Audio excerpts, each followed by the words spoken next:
not. It's elitist. Really? Because I actually think it was a really nice story. Well, it is a really nice story. It's a terrific Paul, story. you chose it. What did you think of this film? Okay. This is one of my favourite films of all time. This is above my 330. My top three. 330. Yes.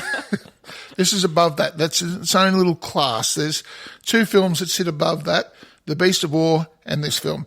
And they're both crappy little films that haven't made a lot of money and haven't made a big impact on the world. Which is weird based on who's in it. Well, that's right. Now, I know there's some famous people because I do recognise the names and then promptly forget them again.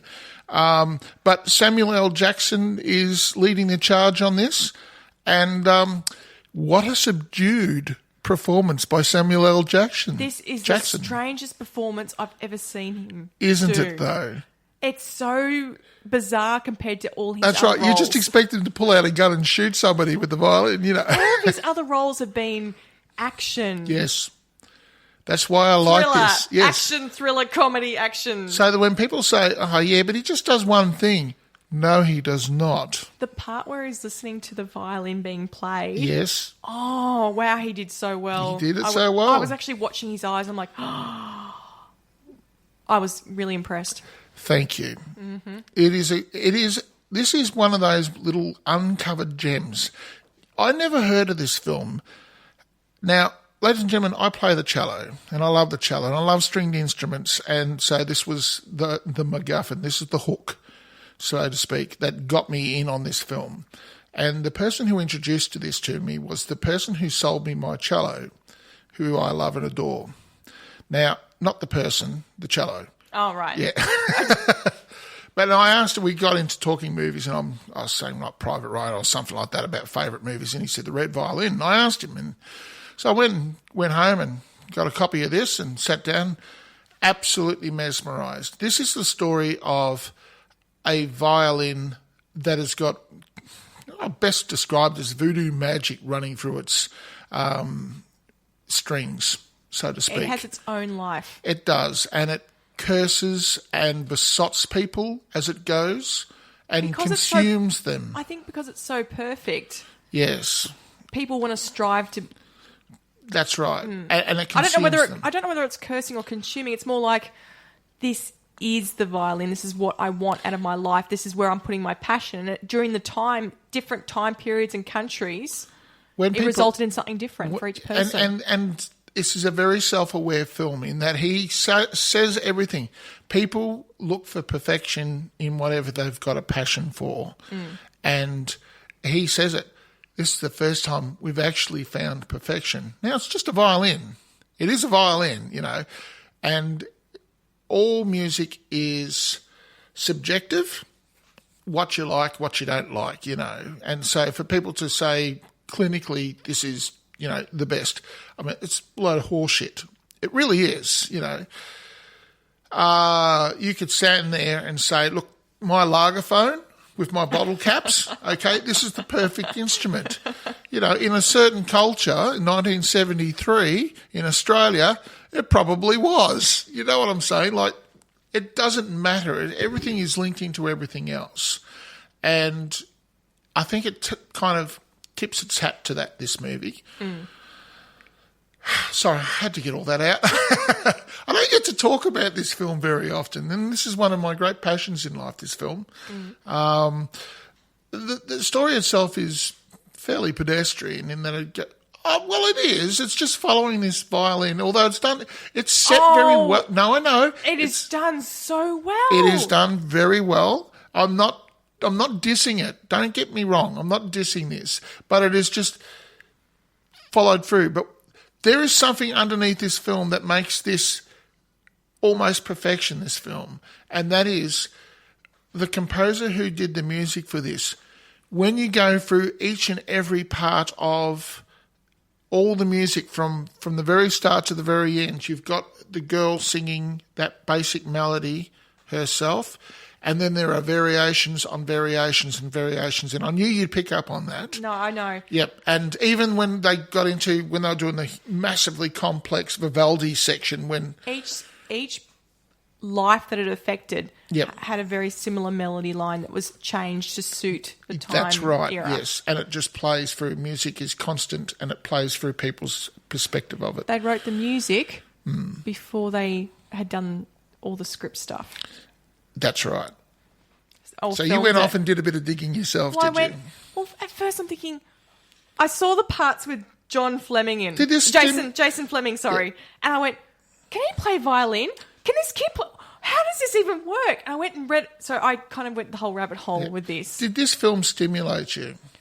It was shot so well and the music tied in so well with the storyline. Yep. And you know how I feel about music and storylines I in know. films. Yep. I really enjoyed this. I'm so pleased you did because, it would have hurt me if you'd gone, 6. You know, I would have been gutted. It was shot so well. It all tied in so nicely. The music flowed through. Yep. I got the last section. I'm not going to say it out loud because I don't want to stuff up people's viewing of this because I think people should watch it. I understood the last, very, very last part of it. Yep. But not until They do the bit of a Pulp Fiction with it, don't they? They do. They do. So they've got... They chop it all up. They've got the tarot cards coming out and they Yes. said, you'll live a long life. This will happen to you. And then she dies. And I'm like, Yes. oh. So it took me until the violin went from And you Italy had no to problems. Vienna. You had no problems with the subtitles. You worked it out. I have no issues with subtitles, Paul. Yes. Okay. I actually find subtitles can be very helpful at times. Well, in this case, it added a because certain I don't authenticity. understand Italian or It will still lose German or half a French. point. It will still lose half a point for me because it's a rule. Oh, It gosh. will. But anyway, I still love this film, and I'm happy to give off that I was half really point. impressed with the acting. I loved the way it was written. I loved the music. I thought Atmosphere. Joshua Bell did a fabulous job. He was the Didn't he, though? soloist. Yes, but I He mean, did all the he's supposed to. And he played that entire movie on a $6 million violin Stradivarius. And I've got a little bit to say about this because, like, stringed instruments are one of my passions, my big capital P passions. But you don't have to have a passion in string instruments to enjoy this film. No, you do not. No, I know I love the I'm fact coming. that they keep coming back to the I'm auction. coming from this from an elitist point of view. I know, I get that. But I just understand. for everyone at home listening, Yes, as a I movie. loved the way it was shot and the storyline you kept getting introduced to extra characters in the when they're auctioning off the violin. I'm Yep. like, oh, that's so interesting. and they've done it very well too. They've done it so Yes. well.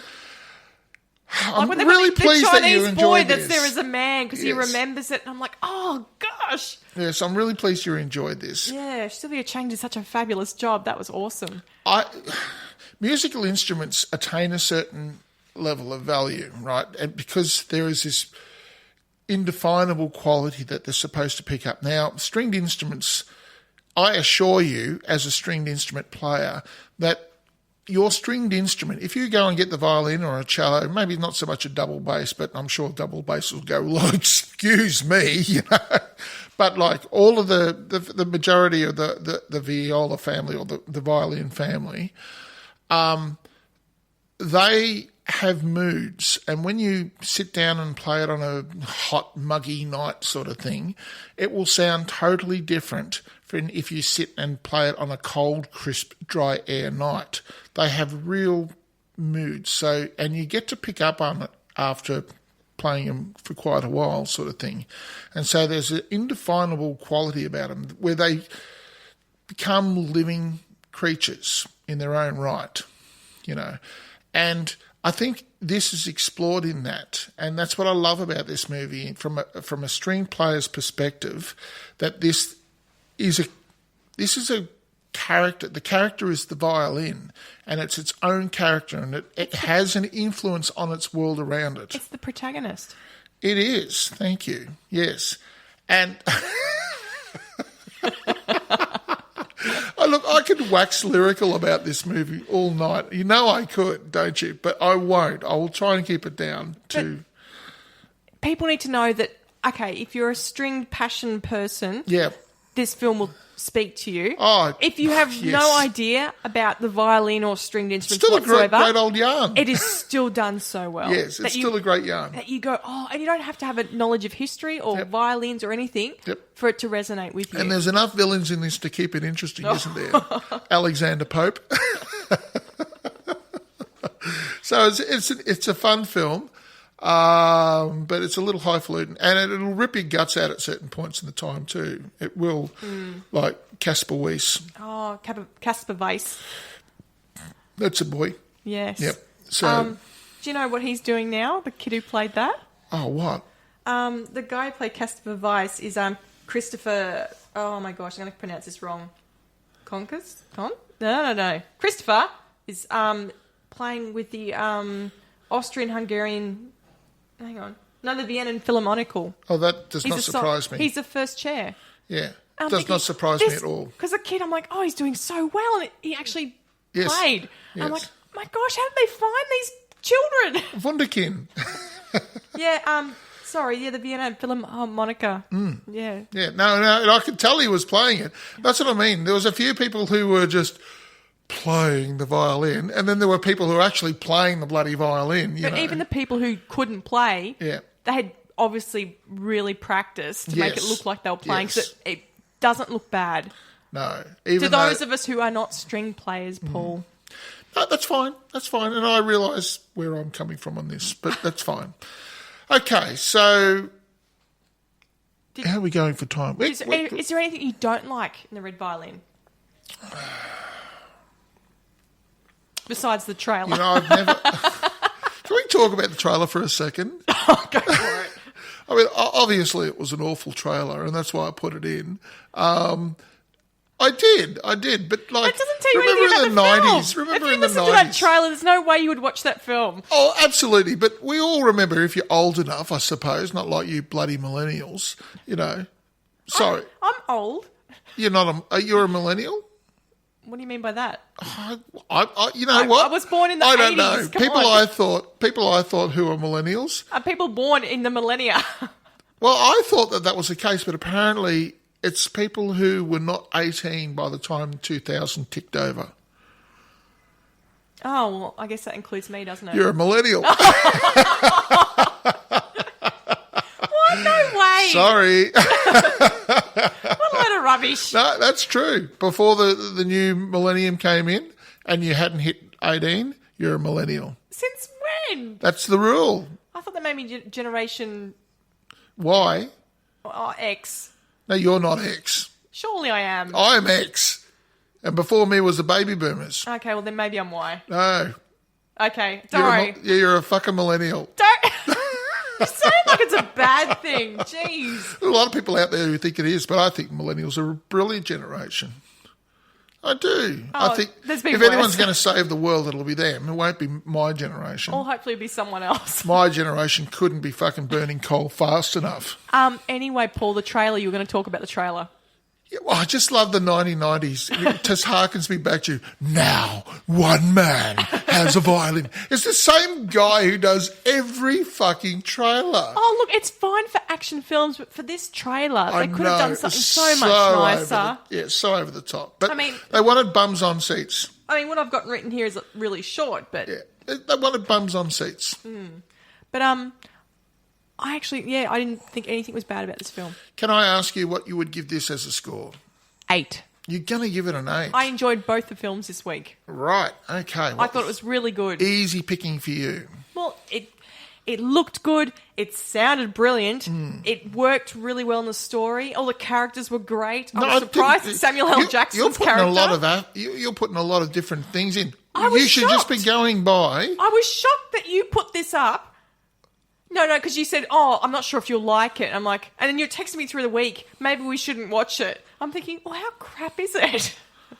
No, I wasn't concerned about that, and I won't go into why I thought. But No, but that's what I mean. I was shocked that I enjoyed it so much based on how much, you may not like it, that you put on I was it. concerned for you, that's all. Okay. Yeah, and I'll leave it at that. All right. Yes, So there's certain aspects. I give it 8, so what would you give it, Paul?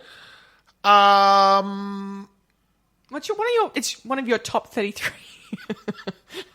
I think this is, from a technical point of view, this is not a high budget movie. Now, it's not a high budget movie. They spent a lot of money on it.